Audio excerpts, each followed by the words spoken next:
તમારા ચાના કપને આવા ચકચકાટ કરવા છે ને. હેલો એવરીવન, આજે આપણે ગંદા ચાના કપને 5 મિનિટમાં કેવી રીતે સાફ કરવા એ વિડીયો લઈને આવી છું. તો ચલો વિડીયો શરૂ કરીએ. આ મારા ચાના કપ છે. તમે જોઈ શકો છો કે કેટલા બધા ગંદા થઈ ગયા છે. આવા ચાના કપમાં આપણને ચા પીવી ગમે? જુઓ કેટલા ગંદા થઈ ગયા છે. તો આવા ગંદા ચાના કપને આપણે કેવી રીતે સાફ કરવા એ વિડીયો આજે હું તમારી સાથે શેર કરી રહી છું. તો મારો વિડીયો જરા પણ સ્કીપ ન કરશો હો. અને હા, જો તમને મારો આ વિડીયો પસંદ આવે ને તો લાઈક, શેર અને સબસ્ક્રાઈબ કરવાનું તો જરા પણ ન ભૂલશો. તો ચલો જરા પણ વાર કર્યા વગર આપણે સૌથી પહેલાં ચાના કપનું કેવી રીતે સાફ કરવા એ માટે સોલ્યુશન બનાવી લઈએ. સોલ્યુશન બનાવવા માટે મેં 1 ચમચી બેકિંગ સોડા લીધો છે, એટલે કે ખાવાનો સોડા તમારે લેવાનો છે. અને 1 ચમચી જેટલું મેં વિમ લિક્વિડ લીધું છે. હવે બંને વસ્તુને આપણે સારી રીતે મિક્સ કરી લઈશું. આવી રીતે તમારે મિક્સ કરી લેવાની છે. જો તમને એવું લાગે કે તમારા કપ વધારે ગંદા છે તો તમારે સોલ્યુશન વધારે બનાવવાનું છે. બસ આવી રીતે તમારે સોલ્યુશન બનાવી દેવાનું છે. હવે આ સોલ્યુશનને આપણે કપ ઉપર એપ્લાય કરીશું.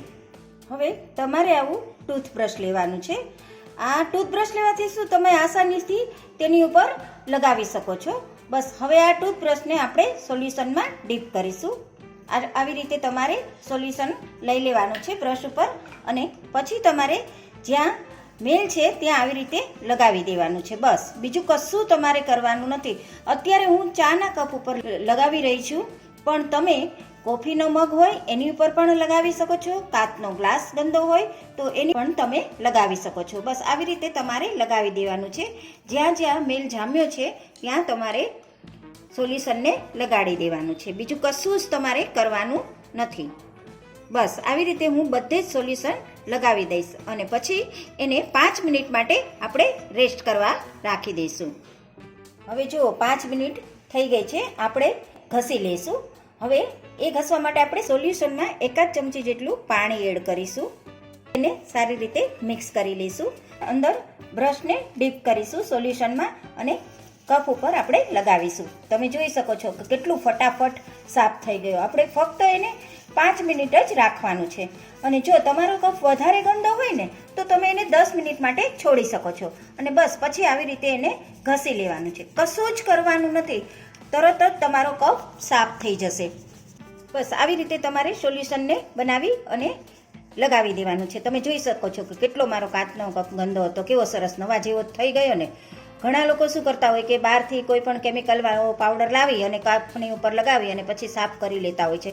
પણ એ આપણા હેલ્થ માટે ઘણું જ નુકસાનકારક છે.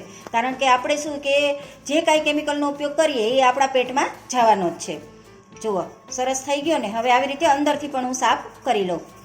મેં વિડીયો જરા પણ સ્કીપ નથી કર્યો હો માય ડિયર ફ્રેન્ડ. તમને એકદમ બતાવી રહી છું એ પ્રમાણે જ મેં વિડીયો બનાવ્યો છે. તમે જોઈ શકો છો કે મેલ આસાનીથી કપાઈ જાય છે. સરસ રીતે કપ ઘસાઈ ગયો છે. આવી રીતે તમારે નાકા આગળ પણ ઘસી લેવાનો છે, કારણ કે ત્યાં પણ બહુ જ ગંદો થઈ જાય કપ.